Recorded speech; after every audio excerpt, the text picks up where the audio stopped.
ನಮಸ್ಕಾರ, ನೀವು ನೋಡ್ತಾ ಇದ್ದೀರಾ ಶ್ರೀ ಮಾರಿಕಾಂಬಾ ಡಿಜಿಟಲ್ ಟಿವಿ. ನಾನು ಸೃಷ್ಟಿ ನಾಯ್ಕ್.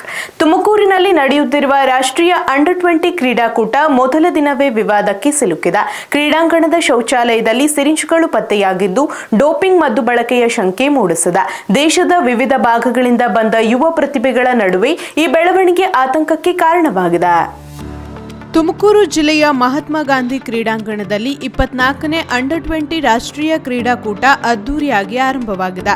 3 ದಿನಗಳ ಕಾಲ ನಡೆಯುವ ಈ ಕೂಟದಲ್ಲಿ ದೇಶದ 28 ರಾಜ್ಯಗಳಿಂದ ಸುಮಾರು 1500ಕ್ಕೂ ಹೆಚ್ಚು ಯುವ ಕ್ರೀಡಾಪಟುಗಳು ಭಾಗವಹಿಸಲಿದ್ದಾರೆ. ಆದರೆ ಆರಂಭದ ದಿನವೇ ದೊಡ್ಡ ವಿವಾದ ಎದುರಾಗಿದೆ. ಕ್ರೀಡಾಂಗಣದ ಶೌಚಾಲಯದಲ್ಲಿ ಸಿರಿಂಜ್ಗಳು ಪತ್ತೆಯಾಗಿದ್ದು ಕ್ರೀಡಾಕೂಟದ ಪಾರದರ್ಶಕತೆ ಮೇಲೆ ಪ್ರಶ್ನೆ ಎದ್ದಿದೆ. ಮಾಹಿತಿ ಪ್ರಕಾರ ಶೌಚಾಲಯದ ಒಳಭಾಗದಲ್ಲಿ 3 ಸಿರಿಂಜ್ಗಳು ಮತ್ತು ಹೊರಭಾಗದಲ್ಲಿ ಇನ್ನೂ 2 ಸಿರಿಂಜ್ಗಳು ಪತ್ತೆಯಾಗಿವೆ. ಈ ಹಿನ್ನೆಲೆಯಲ್ಲಿ ಕೆಲವು ಕ್ರೀಡಾಪಟುಗಳು ಅಕ್ರಮ ಉತ್ತೇಜಕ ಮದ್ದು ಬಳಸಿರುವ ಶಂಕೆ ವ್ಯಕ್ತವಾಗಿದೆ. ಈ ಘಟನೆ ಕ್ರೀಡಾ ಸಂಘಟಕರು ಮತ್ತು ಅಧಿಕಾರಿಗಳಲ್ಲಿ ಆತಂಕ ಹೆಚ್ಚಿಸಿದ್ದು ತಕ್ಷಣವೇ ಎನ್ಎಡಿಎಗೆ ಮಾಹಿತಿ ನೀಡಲಾಗಿದೆ. ಸ್ಪರ್ಧಾ ನಿರ್ದೇಶಕರು ಮಾತನಾಡಿ, ಡೋಪಿಂಗ್ ಟೆಸ್ಟ್ ಕಡ್ಡಾಯವಾಗಿದ್ದು ತಪ್ಪಿತಸ್ಥರು ಪತ್ತೆಯಾದರೆ 4 ವರ್ಷಗಳ ಕಾಲ ಕ್ರೀಡೆಯಿಂದ ನಿಷೇಧಿಸಲಾಗುತ್ತದೆ ಎಂದು ಸ್ಪಷ್ಟಪಡಿಸಿದ್ದಾರೆ. ಇನ್ನೊಂದೆಡೆ ಈ ಕ್ರೀಡಾಕೂಟದಲ್ಲಿ ಉತ್ತಮ ಪ್ರದರ್ಶನ ನೀಡಿದ ಪಟುಗಳು ಅಮೆರಿಕಾದಲ್ಲಿ ನಡೆಯಲಿರುವ ವಿಶ್ವ ಚಾಂಪಿಯನ್ಶಿಪ್ಗೆ ಆಯ್ಕೆಯಾಗುವ ಸಾಧ್ಯತೆ ಇದ್ದುದರಿಂದ ಈ ರೀತಿಯ ಘಟನೆ ಗಂಭೀರ ಚರ್ಚೆಗೆ ಕಾರಣವಾಗಿದೆ.